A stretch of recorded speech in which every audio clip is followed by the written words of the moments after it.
জামানায় যখন মদিনার গুরুত্ব কমে যাবে, জেরুজালেমের গুরুত্ব বেড়ে যাবে, জেরুজালেমের গুরুত্ব হবে সবচেয়ে বেশি, তখন বিশ্বে আসবে একটা মালহামা। আমি বারবার বলছি, এই বিষয়গুলো কোনোটাই অ্যাক্সিডেন্টলি হয় না, এর পিছনে কোনো না কোনো মাস্টারমাইন্ড কাজ করে। মালহামা হবে না, মালহামা হওয়ানো হবে। ঠিক যেমন করে first world war, second world war হয়েছে, ঠিক একইভাবে থার্ড একটা ওয়ার্ল্ড ওয়ার হওয়ানো হবে কোনো একটা ইস্যুকে কেন্দ্র করে। আর ইস্যুটা কখনো এমন হবে না, তারা কখনো আক্রমণাত্মকভাবে কিছু করবে না, তারা অন্যদেরকে উস্কাই দিবে। কিছু মুসলিম ভাইকে উস্কাতে পারে। তারা যখন ইসরায়েলকে অ্যাটাক করবে, ইসরায়েলের হাতে মিডিয়া আছে, বিবিসি, সিএনএন, সব কিছু ওদের হাতে, ন্যাটো সব ওদের হাতে।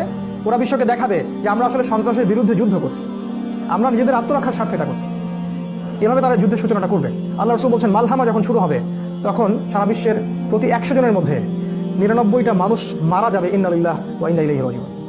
রাসূলের কথা, ফেরার কোনো বুদ্ধি নাই। 100 জন ফাইটারের মধ্যে 99টা ফাইটার মারা যাবে এই মালহামায়। তিনি বলছেন, বিশ্বটা ছোট হয়ে আসবে, ইসরায়েলের রাষ্ট্রটা প্রশস্ত হবে, ইসরায়েল সামনে মিশরও দখল করতে পারে, ইরাক, ইরানও দখল করতে পারে, লেবানন, জর্ডান, এগুলো তারা দখল করে ফেলবে, তাদের টেরিটরি এক্সপ্যান্ড করবে। মালহামা যখন শুরু হবে, তখন তিনি বলছেন, তখন তাদের এই পরিকল্পনার বিরুদ্ধে আল্লাহ পাক একটা শক্তিকে দাঁড় করাবেন। আমাদের জন্য একটা সুসংবাদ হচ্ছে, আল্লাহ রাসূল বলেছেন, পূর্ব দিক অর্থাৎ আমাদের দিক, বাংলাদেশ, পাকিস্তান, আফগানিস্তান, এই জায়গাটা থেকে, ইন্ডিয়া, মালয়েশিয়া, ইন্দোনেশিয়া, এই পুরো কন্টিনেন্ট যেটাকে আমরা খোরাসান বলি, স্পেশালি আফগানিস্তান, এখান থেকে একটা দল ইমার্জ করবে।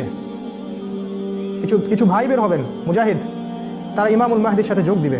যখন ইমামুল মাহদি ইমার্জ করবেন, এই যুদ্ধটা সম্পর্কে রাসূল বলছেন, এটা এত ডেভাস্টেটিং হবে যে একটা শহরও হয়তো বাকি থাকবে না যেই শহর এই যুদ্ধের মাধ্যমে ইফেক্টেড হবে না। হয় সরাসরি ইফেক্টেড হবে, অথবা অবরোধের মুখে পড়বে। দলিল কোরআনেও আছে, আল্লাহ পাক বলেছেন, ওয়াইন মিন কারিয়াতিন ইল্লা নাহনু মুহলিকুহা ক্বাবলা ইয়াউমিল কিয়ামাহ। কিয়ামতের আগেই এমন কোন শহর নাই যেটা আমি আল্লাহ ধ্বংস করব না। কিয়ামতের আগেই এমন কোন শহর নাই যেটা আমি ধ্বংস করে দিব না। ক্বাবলা ইয়াউমিল কিয়ামাহ, কিয়ামতের আগেই, কিয়ামতের দিন না। এর জন্য অপেক্ষা করছে একটা পারমাণবিক যুদ্ধ, নিউক্লিয়ার ওয়ার। এবং যারা বিশ্বের পলিটিক্স এবং জিও পলিটিক্স নিয়ে পড়াশোনা করেন, তারা জানেন বিশ্ব এখন একটা এই জায়গার মুখোমুখি হয়ে আছে। যে কোনো সময়, যে কোনো মুহূর্তে ইসরায়েল তাদের স্বার্থে এই যুদ্ধটা শুরু করবে। এবং শুরু করার সময় তারা বলবে, আমরা সন্ত্রাসের বিরুদ্ধে যুদ্ধ করছি, আমাদের আত্মরক্ষার জন্য আমরা যুদ্ধ করছি।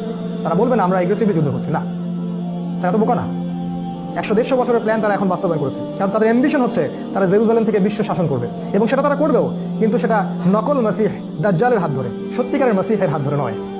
যখন তারা এই যুদ্ধটা লঞ্চ করবে, মুসলিমদের 3 ভাগের 1 ভাগ শহীদ হয়ে যাবে, আরেক ভাগ যুদ্ধের মাঠ থেকে পালিয়ে যাবে, আরেক ভাগের হাতে আল্লাহ রাব্বুল আলামিন শেষের দিকে গিয়ে, একদম শেষের দিকে গিয়ে বিজয়ের পতাকা দান করবেন। একদম শেষের দিকে গিয়ে পৃথিবীর বেশিরভাগ মুসলিম নিহত হবে।